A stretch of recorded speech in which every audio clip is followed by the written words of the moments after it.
So, what is the good news of the Lord for us for today and to carry it through the week? I know that each one of you, depending on where you are internally, whether mentally or spiritually or relationally or physically, will take in what you have heard today. But what is it that we need to be assured of? What's the good news? The first reading is telling us that God's glory will be seen by everybody. They don't know it yet. Now, what happened was, the people of God, because they had sinned, they had gone after other gods, they had forgotten what God had done to them, how He had brought them out of slavery, taken care of them for 40 years, seen to their needs, now had departed from Him. And when they did this, they became weak as a nation. And so the others came, Assyrians and Babylonians, and took them into captivity. And then when they went there, when they were away from their own homeland, that is the time they began to regret it. Now they had to look out for God again. But God had not given them up, because He cared for His people. Even though they act like this, He is always faithful, and we saw strong is His love for us. He is faithful forever.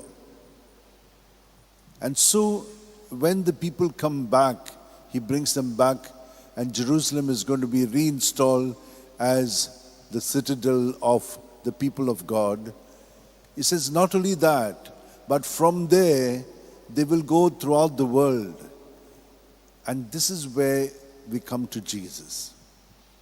Jesus is the one who, as we have seen already in the history, is the one who is taking place of King David. And His kingdom will have no end. And this is what is happening. In Jesus, it is going on spreading. Knowing what God has done for us. What has He done for us? He has reinstated us as His children. Though we were His children, we, because of our ego, our self-centeredness, we go away from our true self and therefore from God. And when we go away thinking that we are our true self, which is actually our false self, then we know that we are not happy, that we are not really, meeting all our needs. We would like to, we know what it is, we have had an experience, but we can't come back to it. And very often this is when we separate, when we depart. And we may start a new relationship and it'll end in the same way. And this is what happens to us. But God is telling us it is a narrow path. Will all be saved? Yes, everyone will be saved. But it is a narrow path. Now, how do you understand the narrow path? Whom do we follow? Do you follow Jesus or do you follow others? And those fellows are quite good. That thought is nice. You can be present to all these things, but see it in the context of our faith, of our union with God, so that in His teachings we can get a clarity maybe about it. But not to just jump onto the other side. This is a narrow path insofar as we are trying to figure this out for oneself. Now, if any one of you wants to be good in something, you have to narrow your path. You've got to come to one thing and you've got to dedicate yourself. You've got to be the best. Otherwise, you don't stand much chance. We all know this, but sometimes we know this and yet we can't do it. So it's a narrow path. We have to discipline ourselves. We have to say no to many things. Come to this. All of you who are now somebody, in your work, in your experiences, have gone through that path. And then you can't deviate. You've got to keep focused all the time on that. Otherwise, others will come and they will say, you're not fit for it. They'll take somebody else. So we have constantly got to be on the path. And for us, our life is in Jesus. We cannot deviate from Him. But you see, He has told us one thing. All you who labor and are overburdened, come to me, and I will give you rest. Take my yoke on you, and learn from me, for I am meek and humble of heart, and you will find rest for yourself. For my yoke is easy, my burden light. So once you find in Jesus, then it is very simple. But till you find it, it's going to be very difficult. Though you can see it and yet you can't do it. And that's why the second reading is telling us there is a spiritual disciplining. Now, any one of us who are here, I'm sure you have a kind of a timetable for yourself. How do you spend your 24 hours? You have got a kind of timetable and you try to live by it. Now you know that 1 day, 2 days, 1 week maybe you can live. Afterwards it becomes a challenge because there are new things cropping up and therefore you need to be disciplined. You can't let the new things now take you away. Are they helping me in this path, or are they deviating me, or are they taking me away? So that is important, and that's what it is said in the letter to the Hebrews. So God will discipline us and get us onto the right path. And therefore, the path is narrow, but we have to be disciplined. And once you get into it, the yoke is easy, the burden light. My dear sisters and brothers, we know all of these things. Let us put it into practice. And how do you do it?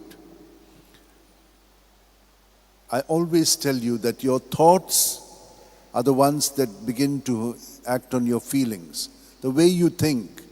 Now, the way you think also has a direction. What are you directing it into? So, we must be able to get our thoughts to Jesus, and when you give it to Jesus, His Spirit will clarify to you in which direction these thoughts are taking you. Because your feelings are based on your thinking. And very often our thinking and feelings, the feelings are not really giving us peace. So that means our thinking may not be right. And when you keep it in the Lord, this is all a discipline, He will show it to you. And for this you need to be silent. You need to be present. What happens to us in our mind? All our thoughts are going on and they are distracting us all the time. You need to get them focused. One of the ways to get them focused is to be at your breath. If you're at your breath, you will see that you become focused. And if in this breath you remain centered on Jesus, it is even more easy for you to get everything under control. So when you breathe in, you're filled with Jesus. When you breathe out, empty all your thoughts, your feelings, your experiences, good, bad, ugly, whatever they are, into Jesus. Keep it in Him. Once you keep it in Him, then He takes it up, and the next breath, you slowly start becoming a little more calm internally, and then slowly you start seeing things. For this you need some time. The masters, spiritual masters, have always given 1 hour of prayer. So in the 1 hour, you can see, St. Ignatius is the great master. In the 1 hour, for the first half hour, there'll be a lot of distractions. But the next half an hour, then the Lord takes over. You have become one with Him. And you begin to see things clearly. And you get certain ideas. Now these ideas and things like that, you must write them down soon after you finish your prayer. That is where you get your clarity. When you do this, you will see gradually you become more and more disciplined, clear, and clarity of perception will give you accuracy of responses. You will see that all your responses will flow from Him, and when they flow from Him, it is always His glory that we will be able to see. St. Ignatius said to us, whatever you do it for the greater glory of God. So we do for our glory, but no, let it be for the greater glory of God. So when we are disciplined in this way, then you will see there is tremendous joy, happiness, and we move into the normal world with heaven on earth. Though there is a lot of other things happening to you, around you, you are not going to be affected by it because the angel of the Lord is with you, taking you through it all. And it is not just that I'm saying it, it is true. We have learnt it in our catechism. Right when we were young, there is an angel accompanying you through the little bridge and things like that. He is always accompanying us. And the saints have always told us about this. There was a saint along with St. Ignatius and St. Francis Xavier, their third companion. His name was Peter Favre. He was a very intellectual man, but he was always shaky internally. He could not be decisive. There were a lot of scruples within him, doubts that used to come. And when he met Ignatius, he clarified it to him. He put him straight into being centered on Jesus. And with those doubts, he was the first one in the group of the Jesuits who was the priest who took their first vows at Montmartre, which is in Paris. So this is what happens, You get your direction and you're able to keep yourself firm. Let us pray for this grace. All of us are wonderful people. We're all having a beautiful journey. Each one of you, when you talk to us, it's so wonderful. But let us put ourselves right. So as I said to you, keep yourself focused on your breath. Keep your thoughts, your feelings, your experiences in Jesus, and He will clarify to you. But you need certain amount of time. So what do the saints have done?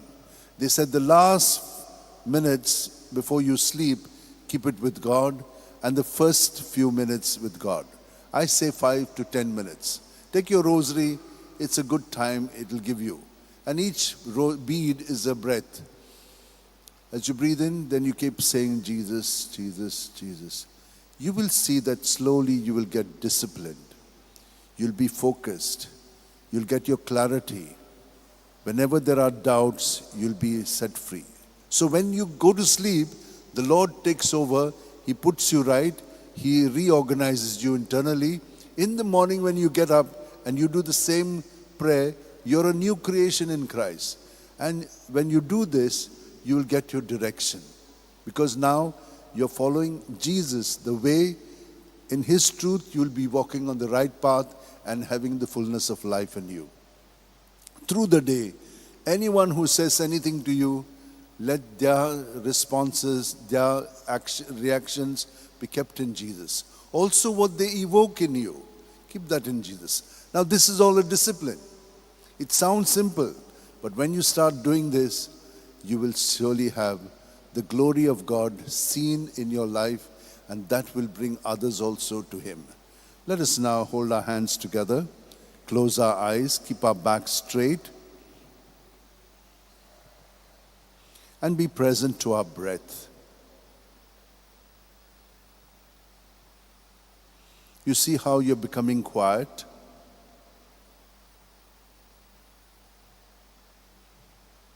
When you focus on your breath, you will be able to see your thoughts. You'll be able to experience your feelings, name them. When you do name your thoughts and feelings, you claim them. And you give it to Jesus.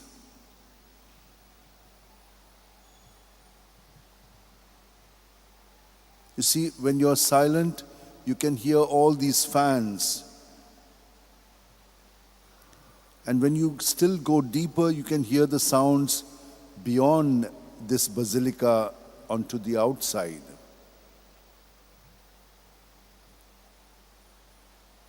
And when you still go deeper, then you hear the sound of God's voice.